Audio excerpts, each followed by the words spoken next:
సాయిబు గడ్డం అనే చందమామ కథ చెప్పుకుందాం. ఆయనకు ఒక మూరెడు పొడుగు గడ్డం ఉన్నది. అవును, గడ్డం ఉన్నది కదా అని చెప్పి ఆయన ఋషీశ్వరుడు అనుకుంటున్నారా? కాదు, ఆయనొక సాయబు.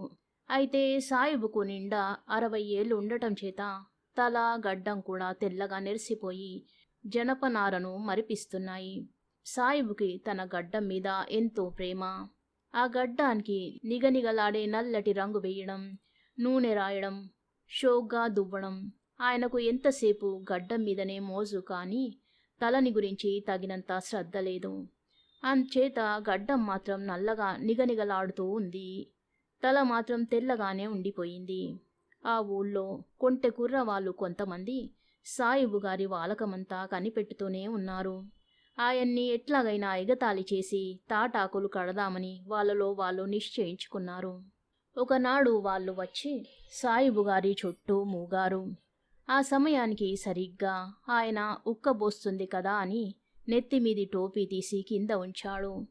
కుర్రవాళ్ళు ఆ మట్టున సాయిబు గారిని అడిగారు, ఏమండి సాయిబు గారు, మాకొక సందేహం వచ్చింది.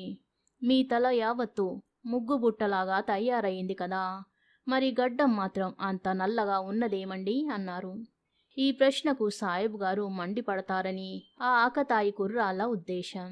వాళ్ళు అనుకున్నట్టు ఆయనకు ఎంత మాత్రము కోపం రాలేదు. సాయిబు గారు చిరునవ్వు నవ్వుతూ నిదానంగా ఇలా చెప్పాడు, అబ్బాయిలు, ఇందులో ఆశ్చర్యమేముంటుంది? తల వెంట్రుకల కంటే గడ్డం వెంట్రుకలు 20 సంవత్సరాలు చిన్నవి.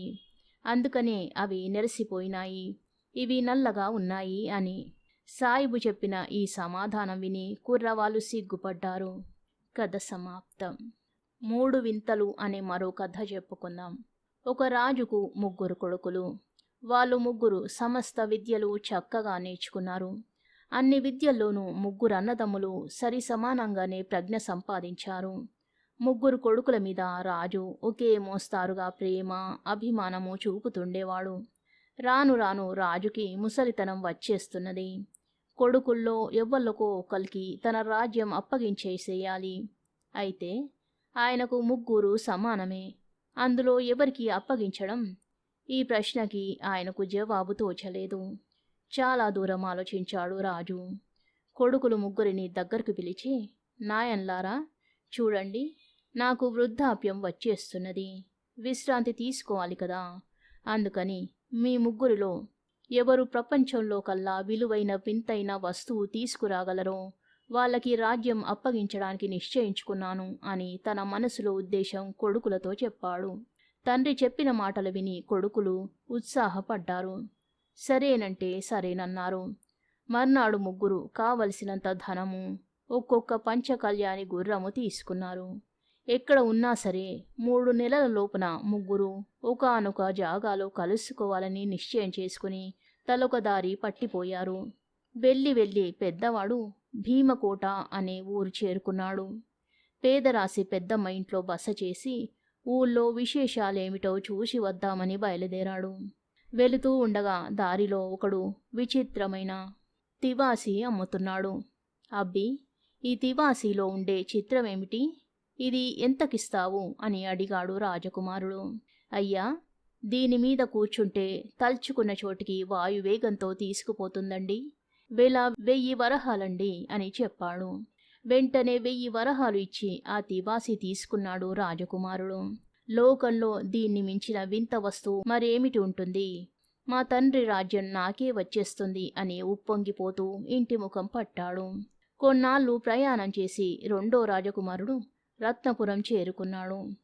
అన్నలాగానే అతను కూడా ఊళ్ళో వింతలు చూడబోయాడు. దారిలో ఒకడు చిత్రమైన దుర్బిని అద్దం అమ్ముతున్నాడు. ఆ అద్దంలో మనస్సున తలుచుకున్న వాళ్ళు ఎంత దూరాన ఉన్నా సరే కళ్ళకి కట్టినట్టు కనిపిస్తారు. ఇంతకు మించిన వింత లోకంలో మరెక్కడ ఉండబోదనుకున్నాడు రాజకుమారుడు. రాజ్యం తనకే వస్తుందని నమ్మకంతో ఆ అద్దాన్ని 2000 వరహాలకు కొని రెట్టింపు ఉత్సాహంతో ఇంటి ముఖ పట్టాడు.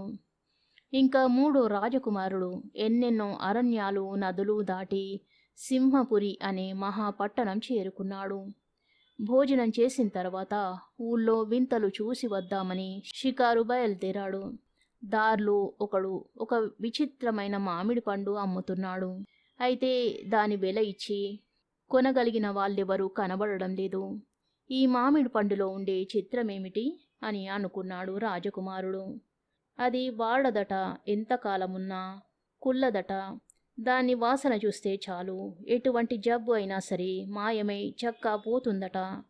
వెంటనే 3000 వరహాలిచ్చి ఆ మామిడి పండు కొనేసి, ఇంతకంటే గొప్ప వింత ప్రపంచంలో మరెక్కడ ఉండబోతుంది గనక నాకే వస్తుంది నా తండ్రి రాజ్యం అని సంతోషిస్తూ కడసారి వాడును ఇంటి ముఖం పట్టాడు. రాజకుమారులు ముగ్గురు వాళ్ళు ఏర్పాటు చేసుకున్న చోటున కలుసుకున్నారు. నా వస్తువు గొప్పదంటే నాదే గొప్పదని వాళ్ళల్లో వాదన ప్రారంభమైంది.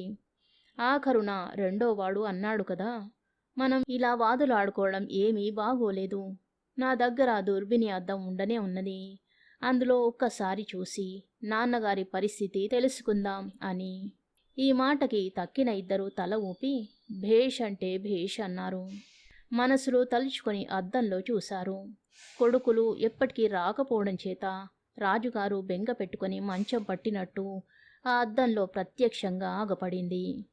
క్షణమైన ఆలస్యం చేయకుండా పెద్దవాడు కొన్నటువంటి తివాసి ఎక్కి ముగ్గురు కోటలో వాలారు.